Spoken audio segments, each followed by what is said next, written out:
OReilly. Thanks for watching us tonight. The second debate, who won?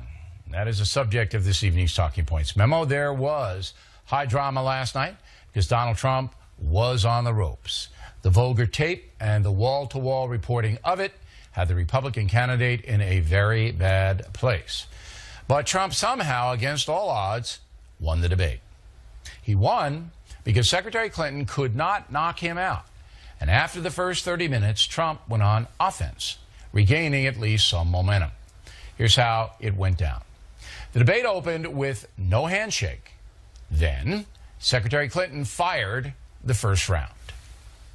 What we all saw and heard on Friday was Donald talking about women, what he thinks about women, what he does to women, and he has said that the video doesn't represent who he is. But I think it's clear to anyone who heard it that it represents exactly who he is. But it's not only women, and it's not only this video that raises questions about his fitness to be our president, because he has also targeted immigrants, African Americans, Latinos, people with disabilities, POWs, Muslims, and so many others. Trump answered with a strategy he has used before.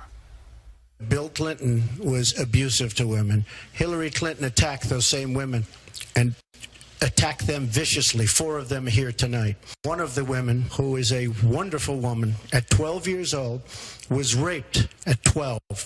Her client, she represented, got him off. The story here is that in 1975, an Arkansas judge appointed Hillary Clinton to represent accused child rapist Thomas Taylor. Counselor Clinton was successful in raising doubt, and Taylor pled out to unlawful fondling of a child, serving just 1 year in jail. The victim, Kathy Shelton, appeared with Donald Trump in a press conference just prior to the debate, saying the way Mrs. Clinton treated her when she was 12 years old damaged her for life. Trump then pounded home the theme that Mrs. Clinton's past record makes her a hypocrite on the woman abused issue. When Hillary brings up a point like that, and she talks about words that I said 11 years ago, I think it's disgraceful, and I think she should be ashamed of herself, if you want to know the truth. Mrs. Clinton jumped on that, saying that Trump is never contrite. He never apologizes for anything to anyone. He never apologized to Mr. and Mrs. Khan, Gold Star family, whose son, Captain Khan, died in the line of duty in Iraq. And Donald insulted and attacked them for weeks over their religion. And he never apologized for the racist lie that President Obama was not born in the United States of America. He owes the president an apology. Mr. Trump seized upon the Obama reference to lob this grenade. Michelle Obama, I've gotten to see the commercials that they did on you, and I've gotten to see some of the most vicious commercials I've ever seen of Michelle Obama talking about you, Hillary. And that reference is to the Clinton-Obama primary race of 2008, when Mrs. Obama said this. One of the things, the important aspects of this race is role modeling what good families should look like. And my view is that if you can't run your own house, you certainly can't run the White House. Can't do it. So after about 30 minutes of personal attacks, Trump was still standing, a win for him. Then came more personal attacks. If I win, I am going to instruct my Attorney General to get a special prosecutor to look into your situation, because there has never been so many lies, so much deception, has never been anything like it. And we're going to have a special prosecutor. It's just awfully good that someone with the temperament of Donald Trump is not in charge of the law in our country. Yeah, because you'd be in jail. Now, that quip about the email situation angered some on the left. A CNN reporter compared it to something Hitler and Stalin might say. A bit hysterical, to say the least. We'll show you the clip later on. After about 1 hour, it was obvious that Donald Trump had done enough to survive, to live to fight another day. It's not that Hillary Clinton did anything poorly, But she has a tough road with the chaos overseas, the impending collapse of Obamacare, the email fiasco, and her attachment to Barack Obama's policies. With about 2/3 of Americans believing the country's going in the wrong direction, Secretary Clinton is a soft target on policy. If she's president of the United States, nothing's going to happen. It's just going to be talk. But Mrs. Clinton does have a record in Congress, which she pointed out. 400 pieces of legislation have my name on it as a sponsor or co-sponsor when I was a senator for 8 years. I worked very hard and was very proud to be reelected in New York by an even bigger margin than I had been elected the first time. Now, as the debate drew to a close, there were two things apparent to fair-minded people. Hillary Clinton did not hurt herself and will remain the front runner. But Donald Trump, in a very difficult spot, was able to stand his ground, defend himself, and make some policy points that resonated. He's still in it. And that in itself, after all that happened over the weekend, is a major victory for him. And that's a memo. Next on the Rundown Reaction, Krauthammer, Goldberg, and Luntz. Then later, Waters on Columbus Day. Poor Chris. We're coming right back. Continuing now with our lead story, analyzing last night's debate. Joining us from Washington, Charles Krauthammer. So where am I going wrong, Charles? Well, you're mostly right, which in and of itself is a surprise. And actually his high point was something that you didn't mention, but his reference to Lincoln, that was essentially a play on the Lloyd Benson line. That was essentially him saying, I knew Abe Lincoln. Abe Lincoln was a friend of mine, and you are not Abe Lincoln. I thought that was extremely effective, and it appeared spontaneous. Yeah, it was. But his low point was something that you seem to brush off as something that would only concern the left. When you look at your opponent and you threaten to put your opponent in jail, you have gone way over the line of political decency in this country. That's not Hitler, Stalin. That's Banana Republic. All right, I disagree. That's what happens but let me just, all right. I've got a thought. I'm going to finish it. Go ahead. And that is, we have had 250 years of miraculous transfer of power done peacefully and consensually. The one thing we don't do is to put people in jail or to execute them. In other countries, your life can be on the line in elections.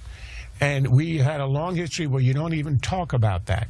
The breach of that etiquette of talking about, I'm going to personally order a special prosecutor. Incidentally, the law wouldn't even allow that. But nonetheless, and then you would end up in jail as if he's prejudging it, is something that should never be done, and is another example of Trump lowering the level of our discourse. All right, I disagree, because, number one, he has to play to a certain voter, all right, who does believe that Mrs. Clinton got away with a national security violation that no one else would have gotten away with. And millions and millions of those voters out there. So, yeah, you're right. He can't put anybody in jail if he's president. You can't just sign executive orders when he's incarcerated. But certainly he would have the power to his Justice Department to reopen an investigation that the government deemed to be not credible.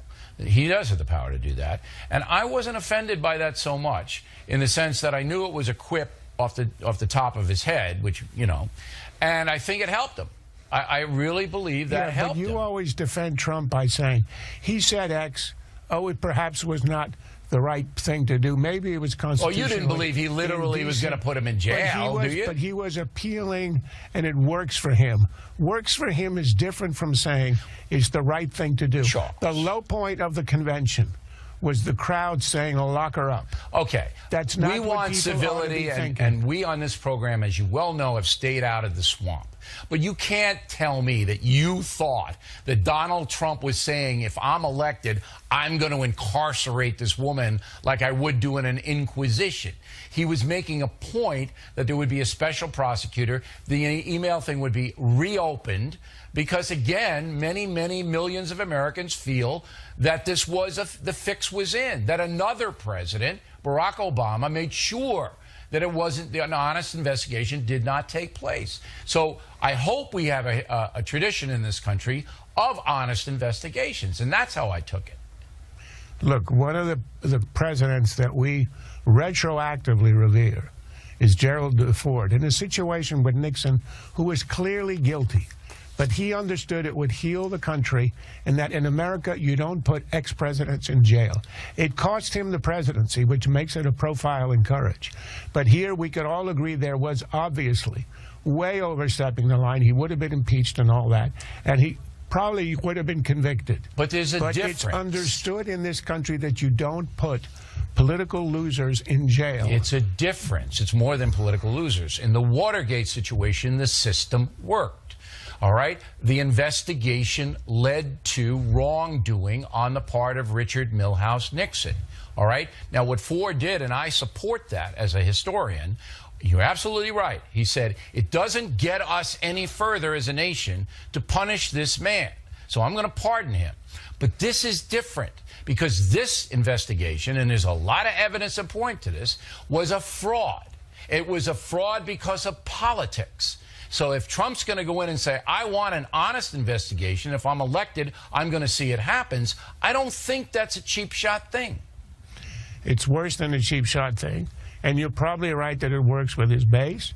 And in one sense, you could say, yes, this is allowing the justice to go ahead. But the idea that you threaten your opponent with jail, and he used the word jail, I didn't, it, to me, is a breach of the decency of our system where we don't do that, all right, even where it might be warranted, as in the Nixon case. I will cede that there are two sides to this story, and I'm glad we had this debate because you'll see this nowhere else on television. Krauthammer and O'Reilly. You will never see it. But I'm going to stick to my guns. I do not believe that was an honest investigation into Hillary Clinton's emails. And as an American citizen, I do not want the highest levels of our government, the president, the attorney general, and the FBI, to be in the tank on an investigation of this import. And if I was president, I'd do the exact thing. Last word. Look, I understand the will to do that. I simply believe that there are certain limits to political discourse and to what you do to your opponent. And in this case, it was something that have you ever heard a presidential candidate ever threatening another with that kind of legal, and he's done it with others. He said to the guy, owner of Chicago White Sox, who put the money in the campaign against him, he said, he's got business things. He better watch out if I'm president. Yeah, I don't like the threats either. That's not unique to him. That's what he's doing. And that's a misuse of the powers of the presidency. All right, Charles Krauthammer, everyone. Directly ahead, hysteria on the left. Then more hysteria from Goldberg and Waters. Right back.